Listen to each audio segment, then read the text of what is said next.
Favouritism और nepotism जो है हर जगह ही चलता है। बाज बच्चा बहुत लाडला होता है, बाज बच्चे को हमेशा दुत्कारा जाता है। बेटी जो होती है बाप की लाडली होती है। Mother is the first teacher of a baby. Late night आते हैं और ये परमिट क्यों कर रहा है? सख्ती से बच्चों को कहें कि now this is the time for you to study and go to sleep early. खानदानी जिंदगी के एक ऐसे नाजुक पहलू से ये मौजू जुड़ा है जिस पर बात कम की जाती है मगर असरात बहुत गहरे होते हैं। वालिदैन की दानिस्ता या नादानिस्ता तरजीहात जो हैं वो खामोश रवैये जो बचपन में जन्म लेते हैं और वक्त गुजरने के साथ बहन भाइयों के मजबूत रिश्तों को कमज़ोर कर देते हैं।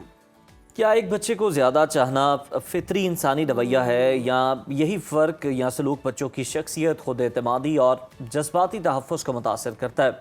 इन्हीं सवालात के जवाब जानने के लिए आज हमारे साथ मौजूद हैं relation coach Mrs Khan. Mrs Khan, good morning and welcome to Suno Pakistan. बताइएगा कि वालिदैन के रवैये बच्चों की शख्सियत की तश्कील में क्या किरदार अदा करते हैं और ख़ास तौर पर अगर हम फेवरेटिज्म के तनाजुर में देखें। ये देखें कि फेवरेटिज्म और नेपोटिज्म जो है हर जगह ही चलता है। यहाँ तक कि अब आप देखेंगे कि घर में भी यही चीज़ें चल रही होती हैं।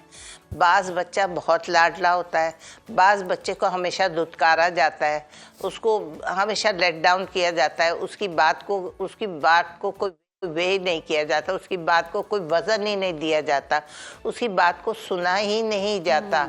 वो बच्चा हालांकि सही होता है लेकिन चूंकि वो बच्चा दूसरा लाडला होता है उसकी बात को हमेशा सुना जाता है और दूसरे की बच्चे को रद्द किया जाता है। हमेशा उस बच्चे को जो लाडला होता है उसको हर चीज़ में हिस्सा भी ज़्यादा दिया जाता है। उसको खाने की कोई मीठी चीज़ हो, चॉकलेट्स हो या कोई ऐसी चीज़ आ जाए तो वो ठुन ठुन करता है, यानी वो ज़्यादा ज़िद भी करता है। वो ज़्यादा माँ बाप के क्लोज होता है तो वो हमेशा ज़िद करके उस बच्चे का भी हिस्सा आधा ले लेता है। जो बच्चा निगलेक्टेड हो, जो बच्चा निगलेक्टेड हो उसकी हर चीज़ पर हावी होता है, उसकी हर चीज़ को वो इस्तेमाल करता है।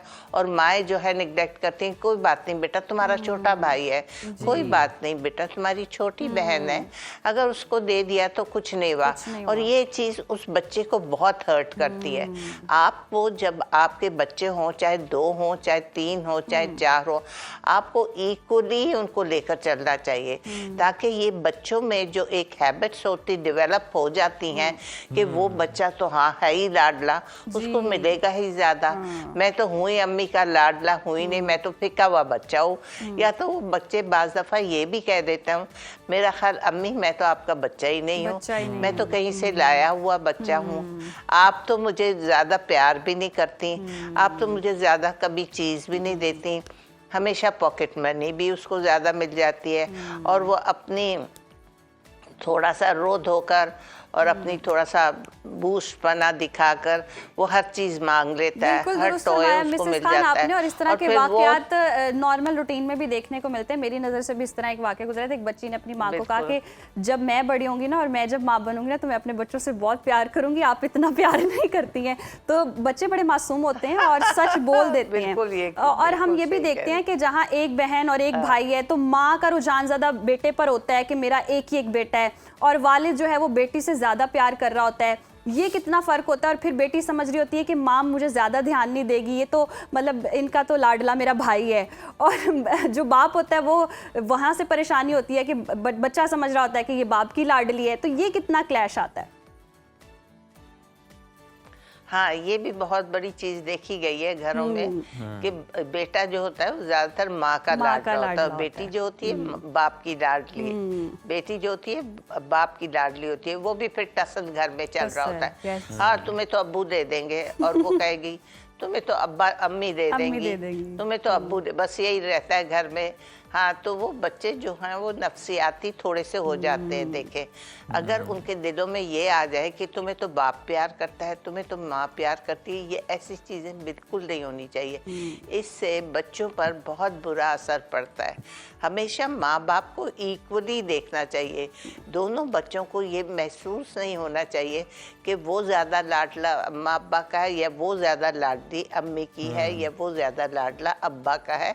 अगर अम्मी नहीं लेकर देंगी तो अब्बा ले देंगे, अगर अब्बा नहीं देकर देंगे तो अम्मी दे देंगी। तो ये चीज़ें जो हैं वो नफ़रतें जन्म देती हैं शुरू से। ये जड़ है, ये हमने बीज बो दिया है बचपन से कि वो उसको चाहता है, वो उसको चाहती है, वो वहाँ से उसको ज़्यादा मिलेगा, वहाँ से उसको कम मिलेगा। तो ये चीज़ें ग्रो होती रहती हैं। जब वो बढ़ते हैं, जब वो बड़े हो जाते हैं, तो उनमें ये चीज़ें बिल्कुल ड्रिल कर जाती हैं और बिल्कुल पुख्ता हो जाती हैं, और वो आपस की छोटी मोटी लड़ाइयाँ होने लग जाती हैं जी। और जैसे जैसे वो ग्रो करते हैं, बड़े होते हैं, तो ये देखो नफरतों में ये चीजें पैदा हो जाती हैं। बिल्कुल मिसेस खान, वो आपस में नफरत बहन भाई करने जो इस लग माहौल जाते में हैं। परवान चढ़े बड़े हुए, उनमें उनके दरमियान तो आपने बताया कि ये चीज़ पैदा हो जाती है। अच्छा, अब थोड़ा सा आगे अगर हम देखें तो वही बहन भाई जब माँ बाप बन जाते हैं और इस फेज में दाखिल होते हैं, तो क्या वो भी जो बचपन से देखते आए हैं, आपको क्या लगता है कि इसी तरह करते हैं, रुझान ये होता है,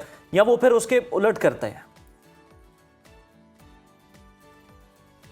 अब आप दोबारा दोहराएंगे? जी ये तो मिसेस खान, मैं आवाज यही ही कह रहा नहीं हूँ कि आ रही यही है। बच्चे जब बड़े होकर शादीशुदा हो जाते हैं, बच्चों वाले हो जाते हैं, तो ये भी अपने बच्चों के साथ वही रवैया रखते हैं जो इन्होंने देखा होता है, या फिर ये उसके मुतजाद चलते हैं और अच्छे माँ बाप साबित होते हैं, फेवरेटिज्म पे यकीन नहीं करते, सबको इक्वली जो है वो अटेंशन देते हैं, केयर देते हैं?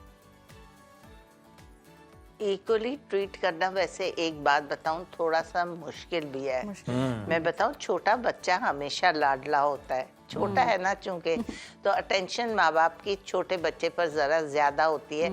लेकिन उनको ये बताना चाहिए बड़े बच्चों को, या तो उनको इस तरह ट्रेन करें कि देखें बेटा ये आपका छोटा है, ये छोटा है, तो इसलिए इसको थोड़ा सा हम एक्स्ट्रा लव अफेक्शन या व्हाटएवर वो मांग रहा है, तो ताकि वो जिद ना करे तो दे रहे हैं, समझ रहा है, ताकि जरा बच्चे बड़े भी समझ जाए कि हाँ ये तो अभी छोटा सा है, तो he needs more care, he needs more love. तो ये चीजें बड़े बच्चों को अगर समझ में आ जाए तो ये चीजें ना रहे। लेकिन ये चीजें भी बहुत प्यार से समझानी पड़ती हैं, और मेरा ख्याल अगर आप समझ में आ जाए बड़े बच्चों को, तो बड़े बच्चे भी जो है छोटे बच्चे का केयर करते हैं। लेकिन you have to handle them very carefully, और बहुत तरीके से समझाना पड़ता है कि ये छोटा है ना, so we have to take care of him. ये छोटा है ना, तो you have to take care of her और हिम, क्योंकि नहीं तो वो इधर उधर चला जाएगा। तुम्हारी रिस्पॉन्सिबिलिटी है।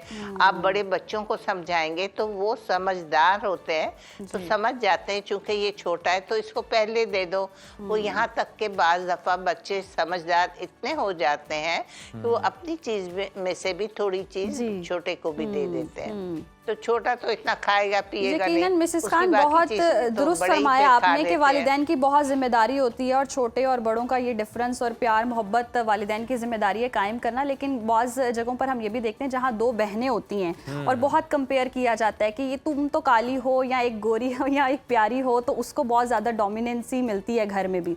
तो ये कितनी ज़्यादा मुश्किल होती है, आगे जाकर एक दूसरे की जानी दुश्मन बन जाती हैं और वो पसंद नहीं कर रही होती हैं एक दूसरे को। क्यों? क्योंकि बचपन से वालिदैन ने ये कह दिया होता है कि ये अच्छी नहीं है और ये अच्छी है। मेरा ख्याल ज़्यादातर तो आजकल माँ बाप इतने ज़्यादा पॉलिश्ड है, इतने ज़्यादा अवेयर है, इतने ज़्यादा एजुकेटेड है कि वो काले और गोरे बच्चे में फ़र्क नहीं करते। अब वो फ़र्क करते हैं कि कौन रिज़ल्ट अच्छा ला रहा है, वो फ़र्क करते हैं कि कौन बच्चा बेहतरीन है अपनी चीज़ों में, कौन सा बच्चा मास्टर है। जैसे कुकिंग में कौन सी बच्ची अच्छी है, रिजल्ट कौन अच्छा ला रहा है, और चीज़ें XYZ में कौन ज़्यादा बेहतर है। वो काले रंग को गोरे रंग को लेकर अब नहीं बैठते। काला रंग और गोरा रंग डजंट मैटर नाउ, वो that was about. Mrs Khan, in other word मैं ये कहना चाह रही हूँ कि मतलब वो रिलेट करते हैं कहीं ना कहीं कि ये तो निकम्मी, मतलब कुछ ना कुछ इस तरह से बोलते हैं। फ़र्क ज़रूर करते हैं। दो लड़कियां जहाँ हो, स्पेशली मैं ये रुझान देखा है कि एक लड़की को ज़्यादा प्रेफरेंस मिल रही होती है अगर वो इन टर्म्स ऑफ एवरीथिंग बेहतर है दूसरी वाली से।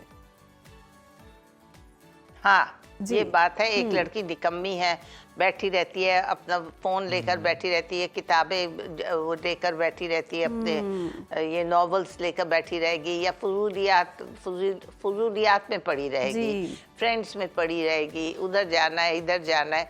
और एक लड़की फोकस्ड है अपने काम में, अपनी चीज़ों में, अपनी प्रायोरिटीज़ उसकी क्या है, उसको पता है कि उसको होमवर्क करना है, उसके अच्छे रिजल्ट्स आने हैं, उसको अच्छे मार्क्स चाहिए, she has to excel in the classroom, उसको वहाँ पे उसको क्लास में उसकी बेइज्जती ना हो, टीचर उसको अप्रिशिएट करे, तो उसके दिल में ये चीज़ें होती हैं। बाज़ बच्चों के वो बड़े सेंसिटिव होते हैं, वो बच्चे चाहते हैं कि हम गुड रिजल्ट्स लाएं, हमें अप्रिसिएशन मिले, और बाज़ बच्चे बहुत लाउबाली होते हैं, बहुत मैं कहूँगी द वर्ड ये निगलेक्टेड इसीलिए हो जाते हैं कि वो किसी काम के ही नहीं होते, उनको अप्रिसिएशन नहीं मिलती, और they don't even care, they don't even bother कि हम अपने आप को मिसेस अपग्रेड खान, करें। एक तरफ तो ये बच्चे हैं जिन्हें ज्यादा केयर करें। नहीं दी जाती, ज्यादा तवज्जो नहीं दी जाती, दूसरी तरफ वो बच्चे हैं जिन्हें बहुत ज्यादा प्रायोरिटाइज किया जाता है, तरजीह दी जाती है। ये बच्चे भी आगे चलकर नफसियाती दबाव का शिकार हो जाते हैं, बहुत सारे मसाइल हो जाते हैं, क्योंकि ये बाहर दुनिया से भी वैसा ही एक्सपेक्ट कर रहे होते हैं और शायद उस चीज़ के लिए इतना ट्रेंड नहीं होते, इन्हें इतना पैम्पर किया गया होता है। देखिए, अगर आप पैम्पर्ड बच्चे ने तो वो किसी काम के नहीं रहते। अगर आप उनको ज़्यादा प्यार मोहब्बत दें और उनको टोके ना और उनको सिखाए ना, उनको हर तरह से हर स्टेप पे उनको बताए ना, ये माँ बाप ही लेकर चलते हैं, माँ बाप ही उनको बताते हैं, क्योंकि mother is the first trainer, she is the first teacher of a baby, she is the first teacher of a child. अगर माँ ही उसको स्टेप बाय स्टेप नहीं सिखाएगी तो वो पैम्पर्ड चाइल्ड जो होगा और स्पॉइल्ड हो जाएगा, वो हर जगह उसको क्या होगा, मार खाएगा, हर जगह वो पीछे रहेगा। जिस बच्चे के साथ ज़रा सख्ती हुई हो, जिस बच्चे को पता हो को ये मेरी प्रायोरिटीज़ है, ये मेरा टाइमिंग बहुत इम्पोर्टेंट है आजकल, कि ये मेरा टाइम उठने का, ये मेरा टाइम जाने का, I should be late to school, I should do my work on time. तो ये चीज़ें जो हैं शुरू से ही बच्चों में डालनी चाहिए, इन्फ्यूज करनी चाहिए, ये चीजें बहुत जरूरी है। हमें सिखाया जाता था time, what is time, time is everything for you. अगर टाइम को अगर आप लेकर नहीं चलेंगे तो आप you are a failure in your life, you know. तो आपको टाइम का बहुत ख्याल करना आपने चाहिए। मिसेस खान, अब इसका सोल्यूशन क्या है? खानदान में इंसाफ और जज्बाती तहफ़्फ़ुज़ कैसे कायम रखा जा सकता है और बैलेंस कैसे किया जा सकता है बच्चों में? बैलेंस देखें, बैलेंस करना तो अभी भी मैं कहूँगी मुश्किल है। गो के माँ बाप पढ़ लिख चुके हैं, लेकिन फिर भी वो आपको जब कहीं बैठेंगे तो बताएंगे वो बच्चा जो है ना मेरा, वो बड़ा लायक है, वो मेरी बड़ी बात सुनता है। जो दूसरी बच्ची है ना वो बड़ी लाउबाली है, वो हर चीज़ को बड़ी आराम से लेती है, and she doesn't care and she doesn't bother about her clothes, about her uniform, about her homework. She is a very careless girl, ये होता है। और जो दूसरी बच्ची है वो बड़ी इंटेलिजेंट है, वो हर परफेक्ट है, she is perfect in everything, and the other one is just लाउबाली। तो ये चीज़ें जो होती हैं अगर उसके सामने भी कहीं जाएं तो वो और हर्ट करके वो और ही ज़्यादा ख़राब हो जाती है, वो और कहती है मैं तो हुई बदनाम। जब उसको आप बदनाम करेंगे तो वो तो और ज़्यादा नीचे जाएगी। लेकिन अगर आप इसी बच्चे को एप्रिशिएट करेंगे, थोड़ा सा उसको एप्रिसिएशन मिलेगा, थोड़ा सा उसको प्यार मिलेगा, बेटा नहीं तुम उससे बहुत अच्छी हो, वो तो कुछ नहीं है, तुम्हें ज़्यादा क्वालिटीज़ हैं, तुम ये भी कर सकती हो, तुम वो भी कर सकती हो, तुम करके तो देखो, सुबह उठो, देखो जल्दी जल्दी स्कूल के लिए तैयार हो, देखो do your homework, be on time, do your homework, अपना सारा काम मुकम्मल करो, अपना एक्स्ट्रा करिकुलर एक्टिविटीज़ में भी अच्छे रहो। It's not that you are a studious girl, you can be a very good sports girl. आपको स्पोर्ट्स में अच्छे सर्टिफिकेट्स मिल रहे हैं, आपको और चीज़ों में आपको अप्रिशिएट किया जा रहा है। खान, ये तो आपने तरीका बता दिया कि कैसे बच्चों को डील किया जा सकता है। लास्टली ये बता दें कि आजकल के वालिदैन ज़्यादा अवेयर हैं, बच्चों को बेहतर तरीके से रख रहे हैं, या पुराने वक्तों के वालिदैन ज़्यादा बेहतर तरीके से बच्चों को पालते थे? अच्छा, इस पर तो मैं अपना मौक़िफ़ ये दूंगी कि पहले वालिदैन जो थे वो ज़्यादा फोकस थे अपने बच्चों पर, वो ज़्यादा टाइम देते थे अपने बच्चों पर, वो ज़्यादा विजिलेंट थे, वो ज़्यादा देखते थे कि उनका बच्चा अब क्या कर रहा है, कहाँ है, कब आएगा बाहर से, एक टाइम होता था उसको। आप रात होने से पहले, अजान होने से पहले बच्चे घर पे आ जाते थे। अब अजानें होती हैं, नमाज हो जाती है तो टी टी टी टी गाड़ियों की आवाजें आ रही होती है। बच्चों को गाड़ियां उनको लेने आ जाती हैं, दोस्त आ जाते हैं, और क्या होता है वो बाहर वो स्ट्रीट्स पर बैठे हुए, कुर्सियों पर बैठे हुए सिगरेटें पी रहे हैं, चाय पी रहे हैं, सूप पी रहे हैं, और इसी तरह वो दूसरी लतों में लग जाते हैं। आपको पता ही है मैं क्या कह रही हूँ कि दूसरी बुरी लतों में भी लग जाते हैं। तो अब आप देखें कि आपकी सोसाइटी कहाँ जा रही है। ये आपके दोस्त ही लेट नाइट आते हैं और ये परमिट क्यों कर रहे हैं। आप उनको जरा सख्ती से बच्चों को कहें कि now this is the time for you to study and go to sleep early. अब जो हमारे यहाँ रुझान हो गया वह है लेट स्लीप का। ये देखें, ये हमारे मुल्क के लिए, हमारे लोगों के लिए, हमारी ऑल ओवर सोसाइटी के लिए ये बड़ा खतरनाक है।